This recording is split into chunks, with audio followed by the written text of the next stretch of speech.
valorando, pasa por favor, su vinculación con la gestión para resultados, que ya la han visto, y el rol de los gestores, y qué rol cumplen los gestores públicos para su implementación. ¿Cómo lo vamos a lograr? Con su participación activa y buena disposición para hacerlo. Estos son los temas que vamos a ver. El marco conceptual de control interno. Hay puntos que ya se ha visto en la charla de la mañana, entonces solo vamos a recalcar algunos. El control interno y su vinculación en la gestión para resultados. También han visto una parte, solo vamos a resaltar puntos importantes. Y en este punto sí vamos a incidir mucho más, ¿no? La secuencia de implementación del sistema de control interno, en donde vamos a ver las últimas directivas, que son la normativa y también el aplicativo CICES. Por favor. Sí. Creo que ahí hay sitio. Acá también hay sitio. Acá también. Sí, acá también. Marco conceptual del control interno. No, vamos a aplicar las bases conceptuales del control interno según la normativa vigente. Bueno, ustedes ya han visto la charla, ya les han hablado bastante del control interno. Yo solo les voy a preguntar, ¿consideran que el control es bueno o malo? Malo. Bueno, como dicen, cualquier cosa en exceso también puede llegar a ser malo, ¿no? ¿Quiénes son papás? Levanten la mano. ¿Controlan a sus hijos? Poco. Sí, pero es necesario. ¿Por qué? Porque cuando tomamos esas medidas para que, por ejemplo, decirle a mi hijo, no juegues con esos chicos porque son más grandes que tú, estamos evitando el riesgo de que sufra algún daño. Cuando le decimos no vayas a ese distrito, no vayas a esa zona porque es peligrosa, también tratamos de evitar riesgos, ¿no? Cuando decimos no te juntes con esos chicos porque tienen mala fama o conocidos, ¿no? Evitamos los daños. Por eso el control que todos realizamos en nuestras diferentes tareas, tanto del hogar como del trabajo, es verdad, en exceso puede ser malo, pero también es necesario ejercerlo. Los componentes del sistema de control interno, ustedes ya lo han visto, son los 5 componentes, ya no los voy a recalcar tanto, pero sí los vamos a ver a la hora de cómo se hace la medición del grado de implementación de sus sistemas de control interno. Es en base a estos 5 componentes. Bueno, el control interno es un proceso integral diseñado para enfrentar los riesgos, justo el tema que hemos hablado, y para dar seguridad razonable en la constitución de la misión. En realidad es en la constitución de los objetivos de ustedes como entidad. Esto no vamos a hablar de auditoría, vamos a hablar de gestión. Es una herramienta de control interno que les va a permitir, con una seguridad razonable, conseguir los objetivos. Sí, gracias. Si ven ustedes aquí, algunos que conocen los sistemas de control de calidad, se puede mejorar continua, planificar, actuar, chequear, ajustar. Control interno usa herramientas como la gestión por procesos, los sistemas de calidad, la gestión por riesgos. Y vamos a ver, es un instrumento de gestión para proporcionar una garantía razonable de cumplimiento de los objetivos establecidos, los objetivos de ustedes, de sus entidades. ¿Quiénes son los responsables del control interno? Todos nosotros, ¿no? Los responsables del control interno son el titular y funcionarios de la entidad pública. Ya creo que ya hemos pasado esa etapa en que algunas charlas que dábamos decían, no, los responsables del control interno es el OSI, el órgano de control interno, no es el órgano de control interno, es el órgano de control institucional. Ya creo que este punto ya ha debido quedar claro. Acá están los componentes, ¿no?, que ustedes ya no han visto. Tal como se mostraron en la charla, esto viene de un estándar, el COS, la última versión es del 2013. Del sector privado ya está en el sector público. Ambiente de control, evaluación de riesgo, actividades de control, información y comunicación y supervisión. Y acá está un comparativo entre los principios del control interno, el COSO 2013 y las normas de control interno 2006. Miren, uno de los trabajos que tiene la Contraloría es actualizar toda su normativa, ¿no? Y como ente encargado de la implementación de los sistemas de control interno en las entidades públicas, tenemos que ir cambiando y modificando nuestra directiva de acuerdo a los cambios del estándar que usamos, en este caso el COSO 2013. Tal como vieron ustedes en la charla inicial, recoge 17 principios, ¿no?, de acuerdo a cada componente.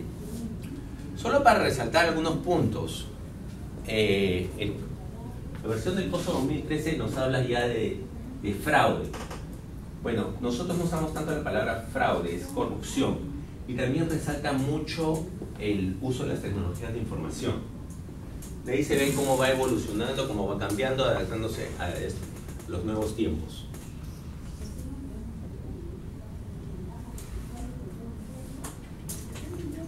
Y acá está, ¿no? Actividad de control, información y comunicación y las actividades de supervisión. Acá también ustedes ya la han visto en la charla, pero vamos a resaltar unos puntos. El control interno de su vinculación con la gestión por resultados. La gestión por resultados es un modelo de gestión que resalta mucho el valor que damos en los servicios que prestamos como entidad.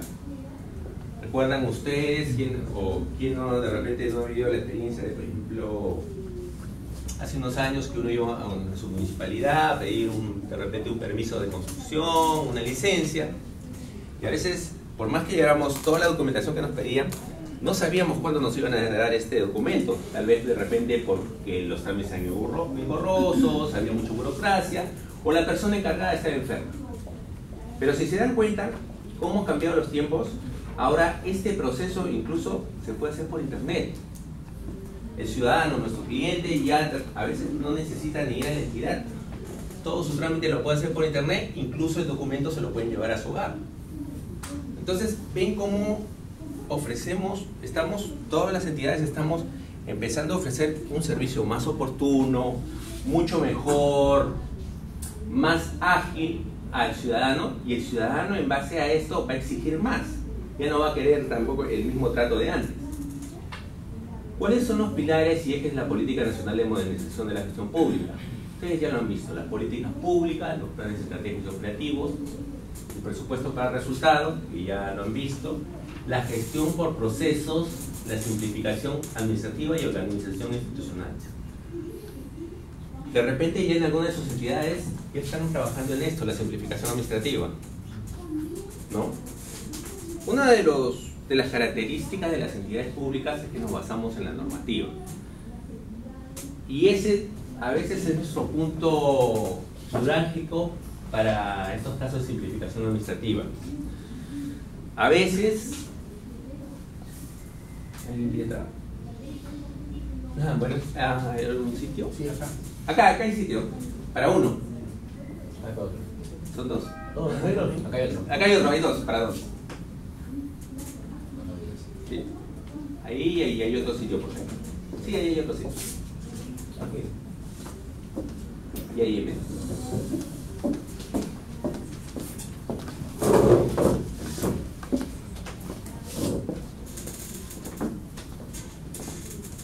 Ya. Entonces, comentando eso un poco la simplificación administrativa, y de repente ustedes ya lo han vivido.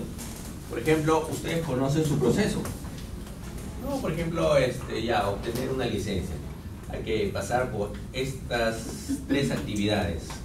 Una actividad 1, una actividad 2 y una actividad 3 para obtener mi licencia de construcción, supongamos. Pero resulta que esta actividad es solo una firma. Entonces, en la teoría que nos dice de la gestión del proceso, nos dice: esta actividad genera valor, es una simple firma. Eliminémosla. Eliminamos y el proceso se vuelve dos actividades mucho más rápido. Pero no se puede. ¿Por qué? Porque hay una normativa que nos dice que tiene que ir la firma de tal gerente, de tal persona. Entonces no podemos simplificar tan rápido nuestros procesos. Entonces, porque eso generaría, de repente, tendríamos que hacer primero un cambio normativo, cambio de la ley, y a veces eso puede ser difícil. A diferencia del sector privado, ¿no? Donde de repente esto es mucho más fácil. Pero aún así, ha habido muchos avances en lo que se refiere a la simplificación administrativa.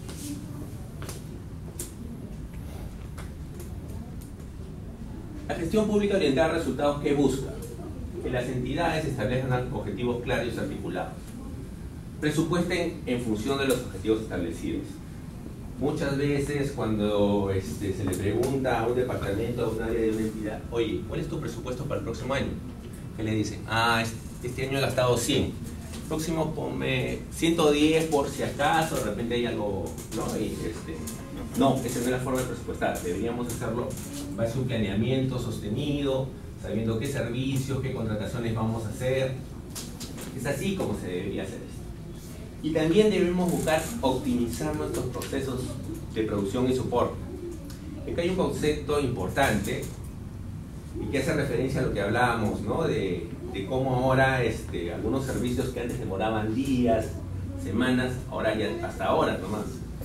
Brindar bienes y servicios públicos de calidad, con eficacia y eficiencia. Y a eso van todas las entidades. Pero para lograr esta optimización, a veces va a tener que haber cambios estructurales, reorganización en la organización, ¿no? De repente desaparecer algunas áreas, fusionar algunas, crear otras nuevas. Y un punto importante, establecer un sistema de indicadores de desempeño y resultados que les permitan monitorear. Miren, ya en estos tiempos casi ya no existen entidades públicas, incluso la mayoría de municipios, que no tengan una página web. En esa página web, ¿qué hacen ustedes? Ustedes ponen la información de los servicios que le brindan al ciudadano, su horario de atención, qué requisitos son necesarios para realizar sus trámites, ¿no? Y también qué actividades han venido desarrollando en beneficio de sus ciudadanos. Entonces, pero también hay una parte en algunas entidades, son municipios, donde ponen sus indicadores. Pero la gran pregunta que tenemos que hacernos, ¿estos indicadores me permiten monitorear los resultados de mi entidad? ¿Están relacionados con los objetivos que queremos conseguir? Ese es un punto muy importante.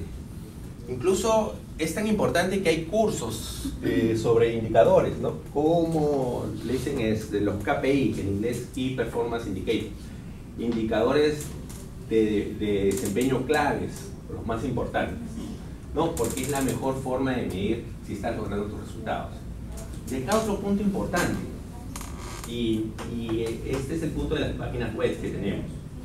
Las entidades promuevan la transparencia y participación ciudadana e impulsen el uso de las TIC. Miren, si en su página web ustedes tienen información que es oportuna, relevante, que es justo lo que necesita el ciudadano, que vamos a generar confianza. O sea, el ciudadano se va a decir, ah, mi entidad está trabajando, está haciendo cosas en base a los tributos que yo doy. Y ese es un punto muy importante. ¿Y por qué viene el caso de esto? Porque una vez tuve una presentación en el Ministerio del Interior, me hablaban de un caso. ¿Cómo afrontamos estas denuncias que hay sobre policías que reciben coimas? Lo que había pasado es que habían un chico había filmado a un policía cuando estaba pidiendo la coima para no poner una multa. Y lo había puesto en YouTube y bueno. La entidad, o sea, no solo es el policía el que queda mal, es también su entidad. Y entonces me decía, ¿cómo proteger la imagen? Bueno, tienes que responder. Tan rápido como esto se propaga, también tú tienes que responder. Y decir, ah, se ha detectado este caso de este mal funcionario y se va a hacer la investigación respectiva. O sea, ver que la entidad no protege, no lo toma como un caso aislado. Creo que ya no hay sitio, ¿no? Disculpe, me dijeron el laboratorio para... Ah, es el piso 5, 4. O sea, como les decía, deberíamos responder así de rápido utilizando la tecnología de información. Porque como ven, ahora hay mucha mayor demanda de nuestros ciudadanos. Y de repente ustedes han tenido estos casos, ¿no? Que algunos ciudadanos se han quejado de su municipalidad, de repente por Twitter, por Facebook, no sé, que dicen, oye, mi municipalidad me ha tratado mal, hay un funcionario que nunca para, cosas así. Miren cómo esto de repente sea cierto, de repente sea falso, de repente sea una persona, pero debemos aprender a responder rápido, ¿no? La idea es que no es solo la imagen del funcionario, sino la imagen de la entidad la que está en juego. Y acá están un poco los componentes de la gestión para resultados, ¿no? Las políticas de Estado y Gobierno, el planeamiento estratégico, el presupuesto por resultados, la gestión por procesos, muy importante, el servicio civil meritocrático, seguimiento y evaluación y la gestión del conocimiento. Y aquí me voy a parar un momento para comentarles con ustedes algunos casos que se nos han presentado en este proceso de implementación. A ver, todos ya cuentan con comité de control interno, ¿no? ¿Quiénes han sufrido cambios entre los miembros?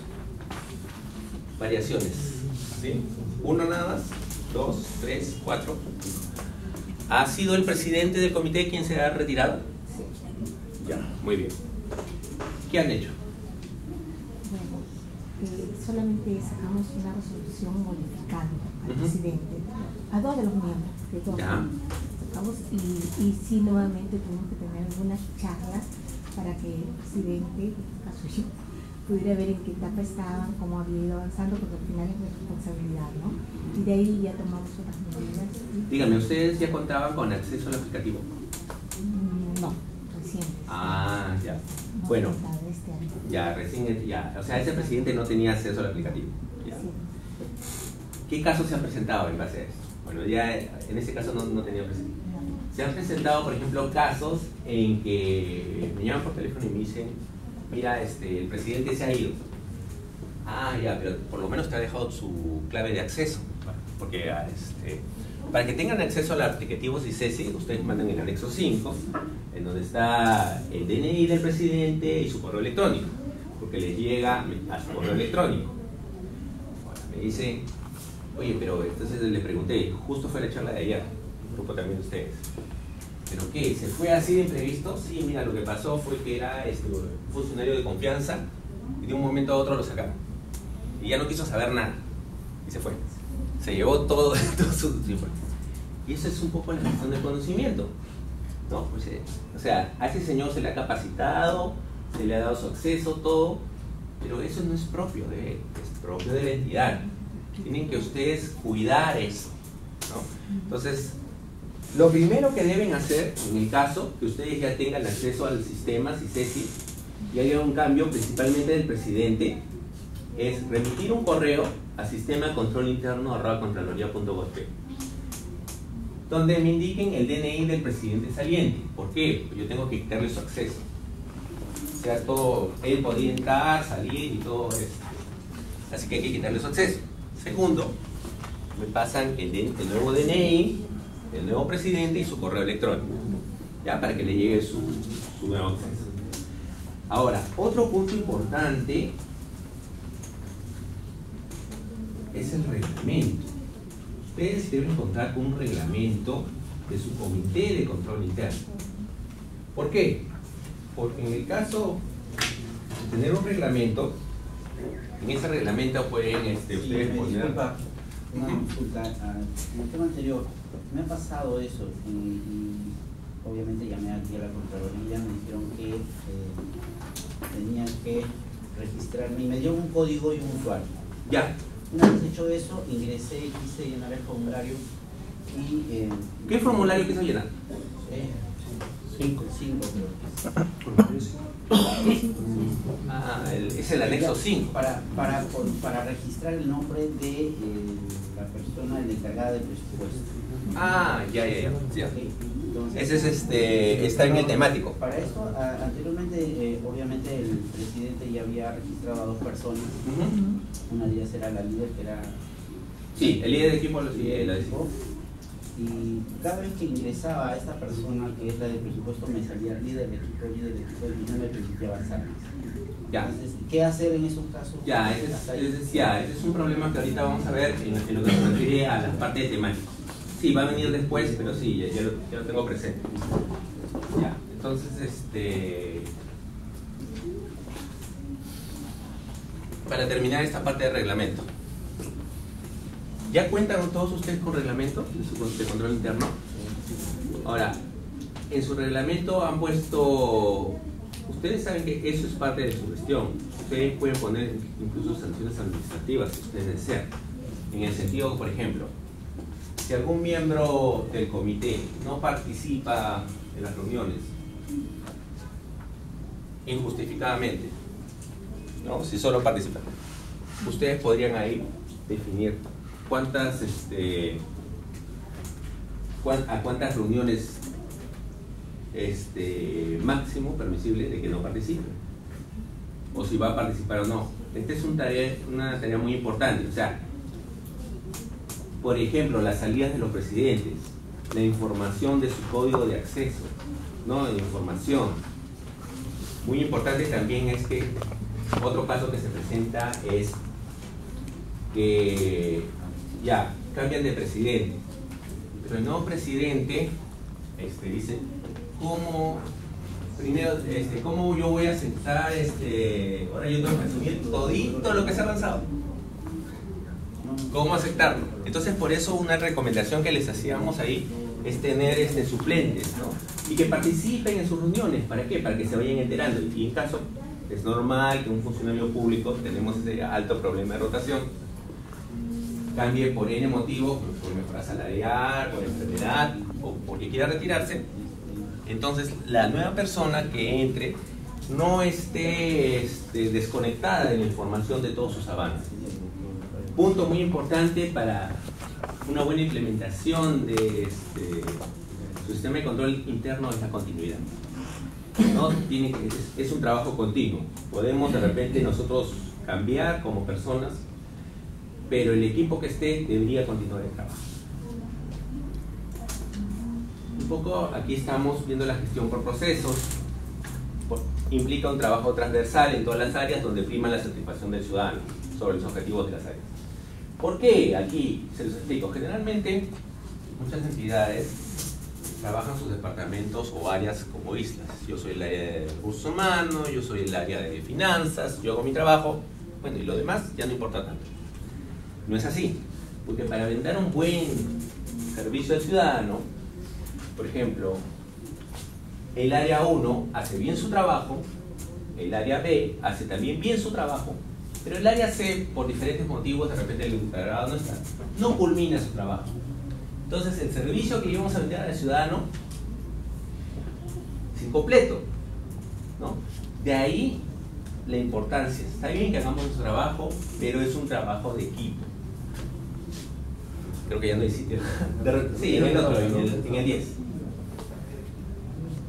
Aquí también de repente está para referencia la guía metodológica para implementación de la gestión por procesos, ¿no? En las entidades del Estado, de la PCM. Miren,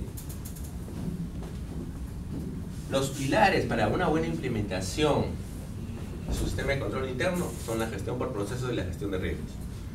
Pero la entidad encargada de editar la normativa, los lineamientos, la PCM y directamente la Secretaría de Gestión Pública. Lo único que puede hacer la Contraloría es que si ellos sacan una normativa, es ver que se cumpla, ¿no? Pero nos ayudaría mucho este punto, ¿no? Que ya tengamos una metodología de gestión de procesos y de riesgos obligatoria para todas las entidades. Acá es un poco cuál es la orientación a resultados que debemos tener como entidad. Si usted lo ve, todo esto es un proceso. Y el ejemplo es simple, un ejemplo simple que de repente ya lo han visto. Es, por ejemplo, un alcalde que construye un colegio para que su chico se capacite. sea, los insumos vienen a ser cemento, fierro, el contratar al ingeniero, pasan por un proceso de transformación y construyo la escuela. Pero la escuela no es solo el físico, también son los servicios, internet, baño, desagüe, electricidad. Y voy a tener mi escuela con buenos profesores, ¿y qué voy a tener como resultado? Que los chicos del pueblo, de la localidad, tengan una muy buena educación y que se les brinde buenos servicios. Pero acá no acaba todo, porque si yo quiero medir el impacto, y el impacto se mide de acá en el mediano hasta el largo plazo, tendría que esperar de repente 10, 12 años, y como resultado de una buena capacitación que se le da a estos niños, voy a tener hombres bien capacitados, que trabajan, que son honestos y que trabajan por su país. Pero acá hay un punto muy importante, y creo que muchos de ustedes lo van a ver, ¿no? Que se llama sostenibilidad. Y se los comento con un ejemplo. Yo trabajé en Foncodes. Foncodes hizo muchas obras, entre ellas de repente letrinas, puentes, colegios. Pero ¿qué pasó? Que todas ellas se quedaron a su nombre. Entonces crearon un área que se llamaba área de liquidación y transferencias. ¿Para qué? Para transferir estas obras a las autoridades locales. Pero cuando quisieron hacer la transferencia, por ejemplo, ya no quisieron pues las autoridades, porque oye, ya tus letrinas ya no existen, ya están rotas. Ese puente está roto, ya se va a caer. Y esa escuela, por ejemplo, decían, ya, tú me das la escuela, pero ¿con qué la mantengo? O sea, no es simplemente, ustedes han visto, ¿no? Cuántas autoridades, voy a la inauguración, ahí tienes tu puente y todo, pero si no lo mantengo, aparecen las grietas, o sea, ¿qué hubiera pasado si esta escuela que comentamos no tuviera un financiamiento? O sea, no le podría pagar a los profesores, no podría mantener el local, no podría pagar los servicios, entonces no lograría ningún impacto, no tendría buena educación en estos chicos. Por eso muy importante la sostenibilidad. Y acá hay una información que les va a servir. De repente, ustedes si han visto la directiva 013, ahí no decimos utilicen tal estándar, tal normativa para aplicar la gestión de riesgos, pero ya el Instituto Nacional de Calidad ha aprobado la norma técnica peruana, ¿no? Que tendría que ser la ISO 31000, ¿no? La gestión de riesgos, ¿no? Que les puede servir. Y vamos a hablar un poco de la metodología de la gestión de riesgos. Lo primero que tienen que hacer ustedes es determinar el contexto, o sea, cómo trabaja su entidad, ¿no? Cada entidad tiene sus propias características, tiene sus propios recursos, sus limitaciones. Y en base a eso, vamos a identificar los riesgos. Y una vez identificados los riesgos, hay que analizarlos. ¿Por qué? Porque la teoría nos dice que hay riesgos que van a ser más dañinos, digamos riesgos altos, riesgos medios, que de concretarse el daño no sería tan fuerte, pero sí afectaría, y los riesgos bajos, que si se concretizan, el daño no es mayor. Entonces, por eso dice valorar los riesgos. La teoría dice que debemos atacar estos riesgos, los altos, los que van a producir mayor daño a la entidad si se concretan. De ahí viene el tratamiento de los riesgos. Pero esto se tiene que plasmarse en una política de riesgos. Y la política de riesgos es un documento propio de la entidad. ¿Por qué? Porque la política de riesgos me va a definir si ataco solamente los riesgos altos. De repente yo como entidad tengo mucho más recursos, ataco los altos y los medios. O yo titular de la entidad digo, voy a atacar todos. ¿Por qué? Porque tomar medidas de mitigación implica el uso de recursos, el uso de tiempo, el uso de recursos humanos. Por ejemplo, en una presentación que tuve para el gobierno regional de Piura, me comentaban, hicimos nuestro diagnóstico y encontramos un problema. ¿Cuál es el problema que tienes? Equipos de cómputo obsoletos. Entonces, la medida es clara. ¿Cuál es la medida? Renovación de tus equipos. Y me dijeron, pero mira, no tengo presupuesto este año para hacerlo. Entonces, ¿cuál sería la segunda medida que podrías tomar? Repotenciación de esos equipos. La repotenció ese año y me dijo, en segundo año sí tengo presupuesto para renovar 40% de esos equipos y al tercer año ya puedo renovar todos. Entonces, lo que quiero decir aquí es que dependiendo del riesgo que identifique, ustedes van a tomar medidas que son a corto, mediano o largo plazo. Y mucho depende de los recursos y las capacidades que tenga su equipo. Es un poco la metodología, la teoría de la gestión de riesgo. Y aquí vamos a ver justo los problemas en el módulo de secuenciamiento, en el módulo temático y en el módulo de medición, ¿no? Acá está la secuencia de implementación, que como ustedes ya la han visto, está en la directiva 013, la 2016, ¿no? Implementación. Y que ustedes tienen sus metas. Bueno, estas son las 10 actividades. Etapa de planificación, ejecución y evaluación. Nosotros las medimos así, ¿no? Lo primero, suscribir su acta de compromiso, conformar su comité, sensibilizar y capacitar y control interno. De ahí ya la parte de identificación de brechas es elaborar el programa de trabajo para hacer el diagnóstico. Realizan ustedes un diagnóstico, pero es diagnóstico de toda la entidad. Este no es el diagnóstico que define la meta, por ejemplo, del proceso de contrataciones o del proceso ahora de presupuesto, ¿no? En base a este diagnóstico se van a hacer un plan de trabajo. ¿Cuál es la característica de este plan de trabajo? Este plan de trabajo tiene un cronograma en el tiempo, porque como hemos visto, las medidas pueden ser de corto, mediano o largo plazo, y responsables. Por ejemplo, algunas medidas lo tiene que hacer el área de recursos humanos, algunas medidas las tendría que implementar, por ejemplo, el área de finanzas. De acuerdo a este cronograma, ustedes ejecutan las acciones definidas en este plan de trabajo. Pero también debemos elaborar reportes de evaluación. Eso ya depende de ustedes, ¿no? O sea, ya del comité. O sea, ya en la ejecución de su plan de trabajo, ustedes van a decir, quiero tener reportes mensuales, quincenales, semanales. Ya depende de cómo ustedes lo quieran trabajar. Tenemos que hacer un informe final. ¿Por qué? Porque si por ejemplo hemos tomado 10 medidas, 10 controles, y en el informe final, de acuerdo al análisis que realizamos, encontramos que 8 funcionaron y 2 no. Entonces hay que ver por qué no funcionaron, qué otras medidas se pueden tomar para mejorar.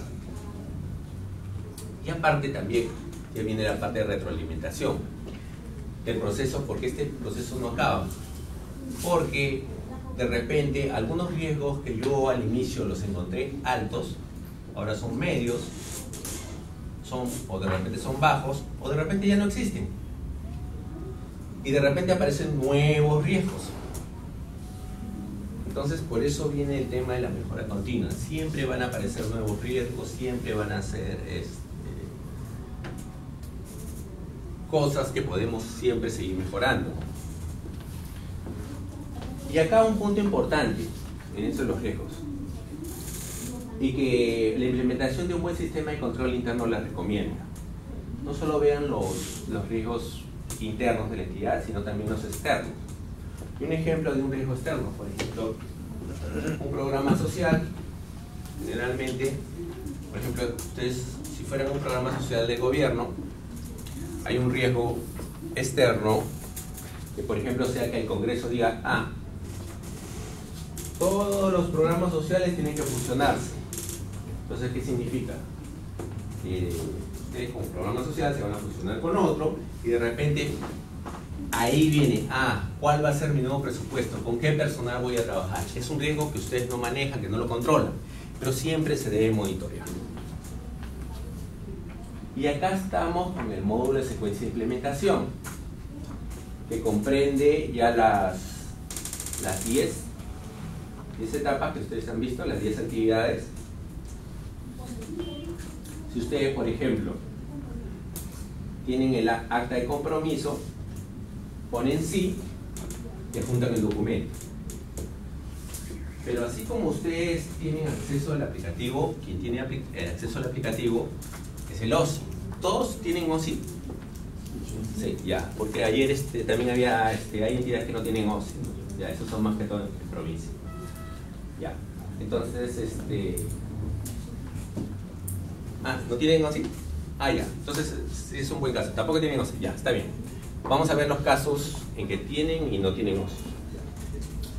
Entonces, ¿qué pasa? Para el caso de los que tienen OSI, si ustedes ponen, tengo acta de compromiso, adjuntan el documento y por ejemplo me adjuntan un Word simple, sin mayores firmas, el OSI ¿qué va a hacer? El OSI va a revisar, va a ver y dice, no, entidad, ese documento no acredita que tengas un acta de compromiso. Ponme el documento que tenga firmas, sellos. Y ustedes deberían poner un documento con sellos, con firmas, no un PDF. ¿Sí? Como ven, como son 10 actividades las que medimos, acá vemos un porcentaje. Entonces, si esto está correcto, va a haber 10%, 20%, 30%, 40%. Así vemos cómo van a avanzar. ¿Qué problema hemos encontrado? Que en el plan de trabajo del sistema de control interno se refiere al estado situacional del sistema de control interno a nivel integral, de toda la entidad. Algunos, por cuestiones de la meta, lo que han hecho es ponerlo acá, ¿no? Del plan de trabajo de contrataciones. Entonces, la recomendación es que saquen ese documento de ahí porque este documento tiene que estar en la parte de formulario temático, ¿no? En esa parte. Porque distorsiona las estadísticas y sus controles.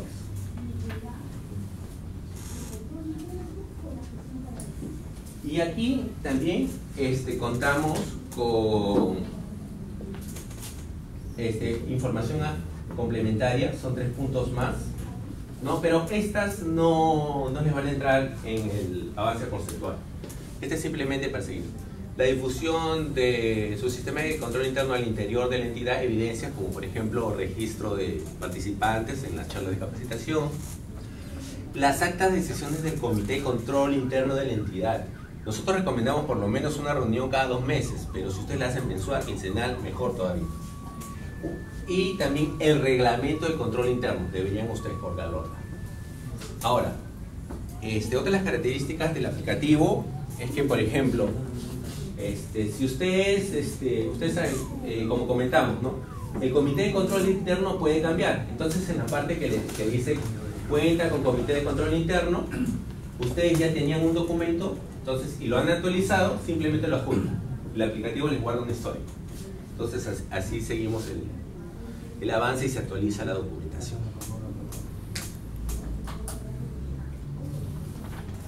Esta parte es la que llena el líder de equipo. Ahora, bueno, no creo que sea su caso, pero en algunas municipalidades de provincia, a veces el mismo presidente pide tener el rol de líder de equipo para llenar esta información.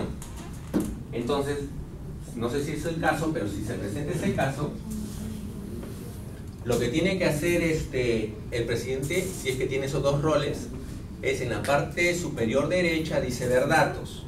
Apretan ver datos y le sale roles. Y ahí le va a salir los 2 roles que tiene, ¿no? Presidente de comité y líder de equipo. Si es presidente del comité, solo puede poner información en datos generales de la entidad y revisar la información que se ha registrado. Si pone líder de equipo, puede llenar información en la secuencia de implementación y en el proceso de medición. Aquí están un poco las actividades de la meta del programa de incentivos, ¿no? Que ustedes creo que ya cumplieron, ya remití el anexo 5, asignar los roles, líder de equipo, encargado del proceso, elaborar el reglamento, ya han visto dónde se cuelga, en el módulo de secuenciamiento, registrar en el aplicativo el diagnóstico y plan de trabajo del proceso de contrataciones, también están los puntos, registrar y autorizar en el aplicativo los módulos 1 y 2, el módulo 1 y 2 son, quien lo hace es el líder de equipo, en la secuencia de implementación y el proceso de medición de madurez del sistema de control interno. Aquí están, este es el 31 de julio tienen esta actividad, justo un grupo de participantes ya están en el laboratorio, están viendo cómo se ingresa la información en el diagnóstico para el proceso de presupuesto público y de ahí tenemos ya la parte de elaborar el plan de trabajo, ¿no? Del presupuesto público en base a este diagnóstico. Aquí, como ven, es donde van a conseguir mayor puntaje.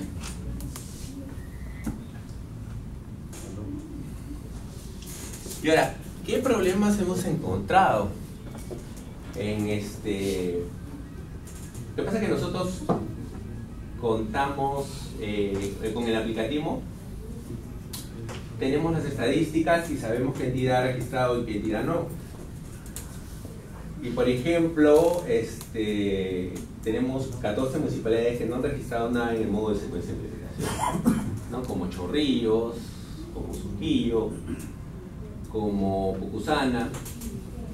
O sea, como ven, tiene que llenar también esta información acá en el módulo, ¿no?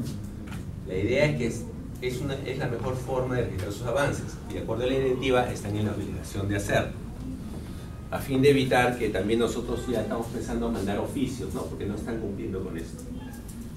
Pero esta información es un corte, de repente ya han empezado a registrar información. Pero nosotros sí podemos ver, y el OSI también puede ver, ¿no?, si han registrado información. Generalmente la mayor parte es de provincia, ¿no? Pero hay algunas de Lima también. Y aquí estamos justo en el módulo que me dice que ha tenido problemas. ¿Qué problemas ha tenido ahí? Justo. Sí, el tema era que a la vez que quería ingresar el nombre del encargado del presupuesto público, ya me salía líder. Y la líder es, en este caso, la secretaria general. Ya, en esos casos lo que tienen que hacer es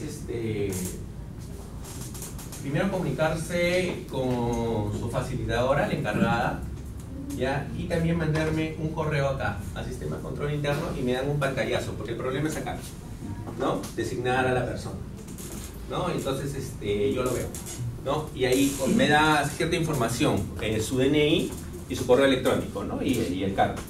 Lo que pasa es que este es un módulo que recién no han puesto, ¿no? El de presupuesto, ¿no? Puede haber un poco de problemas, y cuando ya son problemas técnicos, luego hablo con el área de TI. A ver, en este caso, en la parte de designación del encargado del proceso, ha habido problemas, por ejemplo, con el DNI. Me decían, yo pongo el DNI y no me sale nada. Lo que pasa es que ustedes tienen que poner el DNI y poner un enter, ¿no? Para que ahí hace la consulta RENIEC. Y había otras consultas que me hacían porque decían nombres y apellidos. No puedo registrar nada. No. Lo que pasa es que el DNI, ustedes ponen el DNI, ponen enter, y de ahí, cuando hace la consulta RENIEC, ya le sale el nombre completo. Ahora, ha habido casos, y ahí sí es, y la recomendación es que no lo hagan, pero si lo hacen hay que tener un manejo fino, en el sentido de que me han puesto al líder de equipo también como encargado de proceso. Entonces resulta que esa persona, por ejemplo, que ya era líder de equipo, ya tenía un código, ¿no? Y unos numeritos, ¿no? 1, 2, 3, 4, 5, ¿no? Ya tenían este código. Pero cuando se ha hecho esto por acá, se ha generado otro código, ¿no? X, Y, Z. Entonces la persona me decía, ya no puedo entrar como líder, solo puedo entrar como presupuesto, algo así. Entonces la idea, si ocurre eso, mejor comuníquenlo, porque la idea es que, bueno, ya, si esa es la única persona que tiene, la idea es que manejen un solo código y en la parte superior derecha, ver datos, roles, tenga los dos roles, ¿no? Ya, líder de equipo y encargado de presupuesto o encargado de contratación, ¿no?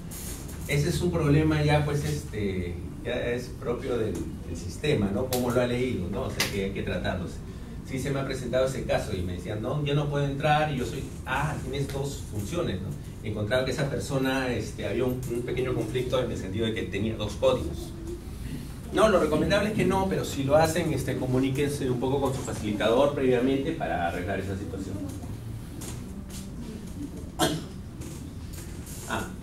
Bueno, como han visto, en contrataciones son 93 preguntas, en el presupuesto va a ser 61 preguntas, ¿no? Y ya lo conocen, es la misma temática, ¿no? Les va a permitir identificar riesgos y plantear propuestas de control. Esa es en la parte de formulario. Y ahora vamos al módulo de emisión. Díganme, ¿todos ustedes han terminado el módulo de emisión? ¿Respondido a las 54 preguntas? Sí, ya. Acá viene la parte de las entidades que tienen OSI y que no tienen OSI. Ya, ¿cómo es el proceso? O sea, un poco para que primero las que tienen OSI. Ya. Y ahí un poco la explicación y ahí les hago la pregunta. Primero, el líder de equipo es el encargado para llenar las 54, tienen que completar las 54 preguntas, como ustedes lo han completado. Completan las 54 preguntas que se dividen en los 5 componentes, les va a salir completado, ¿no? Y les va a salir una flechita que dice enviar al OSI. Va al OSI. Entonces, ¿qué hace el OSI? El OSI revisa pregunta por pregunta y lo valida o lo observa. Si valida todas las preguntas, el proceso termina ahí y ustedes ya van a tener sus resultados, sus estadísticas y que le va a decir su grado de madurez de control interno, están en un control interno intermedio, un control interno bajo, un control interno avanzado y le va a salir su porcentaje, ¿no? Es hasta el 100%. Si hay alguna observación, lo que hace el OSI es remitírselo de nuevo. ¿Para qué? Para que levanten estas observaciones. Tienen que levantar las observaciones. Levantan estas observaciones y nuevamente se lo mandan al OSI. Entonces, ¿qué hace acá el OSI? El OSI verifica que hayan levantado todas las observaciones y lo valida. Y acaba el proceso. Pero a veces el OSI, a veces me llama y me dice, mira, me equivoqué y una pregunta que debía observar, la validé. Ya no puedes hacer nada, le digo. Tienes que remitírselo a la entidad, levanta las observaciones que hay y cuando nuevamente te lo manda, ahí puedes hacer nuevamente tu observación y nuevamente remitírselo a ellos para que levanten las observaciones y nuevamente ellos te lo mandan y acá ya lo validas y acabaría todo el proceso.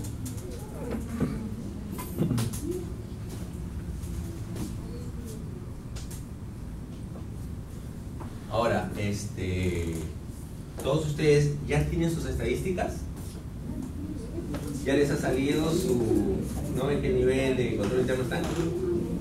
¿Sí? ¿A alguno le falta? Si a alguno le falta, hay una parte, en la parte de abajo de acá de esta pantalla, dice movimientos. Entonces, nosotros podemos saber, acá dice, está con la entidad el documento o está con el OSI. Entonces, dependiendo de eso, yo tengo que ver, si es el OSI, yo lo voy a ver. Entonces le tengo que comer, OSI termina de hacer tu levantamiento de observaciones para que se lo mandes a la entidad y ya complete ese trabajo. ¿Por qué? Porque mire, estos son los casos, bueno, ya esta es la medición en sí, pero acá está. ¿Qué hemos encontrado el 24 de mayo? Que están aprobados 73. Me olvidaba, a los casos que no tienen OSI. Y esto es mucho más, debería ser mucho más fácil. A ver, los que no tienen OSI, ¿ya completaron los 54 preguntas? Ya. Cuando completan ustedes los que no tienen OSI, las 54 preguntas les va a salir una flechita que dice enviar al presidente. Y el presidente es el que tiene que validarlo. Ya, entonces, si el presidente revisa todas las preguntas y no tiene ninguna observación, valida. Y se acaba el proceso y le sale sus estadísticas. Es mucho más rápido, ¿no? Si hay alguna observación, ya pues nuevamente se los manda a ustedes y ustedes levantan la observación, él chequea y valida y termina el proceso. Es mucho más sencillo, pero bueno, que de repente es menos objetivo, ¿no? Entonces lo que va a hacer la Contraloría de repente es tomar una muestra de estas entidades que no tienen OSI y ver, ¿no? qué tan real puede ser esa información. Pero en el caso de ustedes es así.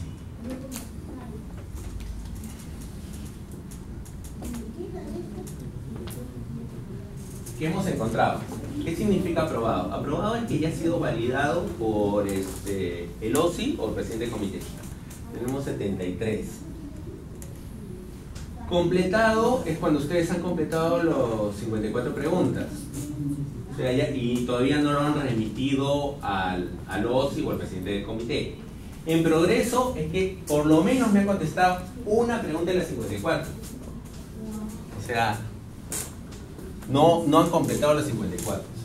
Observado quiere decir que el OSI ya observó y se los mandó a ustedes, ¿no? O de repente el presidente, ¿no? Entonces tienen que levantar. Pendientes que no han hecho nada. Entonces no han llenado nada. Ahí hay algunas entidades, pero de repente es un corte, de repente ya lo han vuelto a hacer. Ah, bueno, pero acá no hay ninguna de ellas. Bueno, hay Pupusana, Punta Negra, Chorrillos, Santa María del Mar, ¿no? Bien, María también, ¿no? O sea, la idea es que si alguna de ustedes está representada, por favor, hay que culminar este trabajo. No es difícil, y así nos evitamos también, porque ya vamos a hacer ya un corte definitivo, porque esto nos va a permitir hacer el informe para el Congreso, ¿no? Para conocer